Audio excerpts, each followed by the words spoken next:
ஏன் சாமி இப்படி கலங்கி போய் நிக்கிற? உன் கண்ணுல வர்ற தண்ணிய பார்த்தா இந்த ஆத்தா என் மனசு தாங்குமா? இந்த உலகத்துக்காக நீ ஒரு சாதாரண மனுஷனா இருக்கலாம், ஆனா உன் குடும்பத்துக்கு நீதான் சாமி. பகல் முழுக்க வெயில்ல காஞ்சு ராத்திரியில நிம்மதி இல்லாம நீ சிந்தின ஒவ்வொரு சொட்டு வேர்வையும் இந்த ஆத்தா எனக்கு தெரியும். எதுக்கு சாமி கலங்குற? காசு பணம் கம்மியா இருக்குன்னு ஊரு உலகம் உன்னை ஏளனமா பேசுதா? இல்ல கூட இருந்தவனே குழி பறிக்கிறான் பயப்படுறியா? நீ பயப்படாத. நீ முன்னாடி நடந்தா உனக்கு துணையா உன் நிழலுக்குள்ளேயே நான் இருப்பேன். உன் வீட்டு வாசல்ல என் சூளம் காவல் இருக்கும். உன் பிள்ளைகளோட வயிற்று பசிய போக்க நான் வழிகாட்டுவேன்.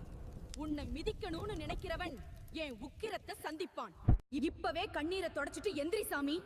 உனக்கான காலத்தை உன் கைய பிடிச்சு நானே கூட்டிட்டு போறேன்.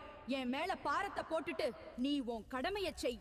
உன் கஷ்டம் அம்புட்டையும் காத்தோட காத்தா பறக்க விடுறேன். இது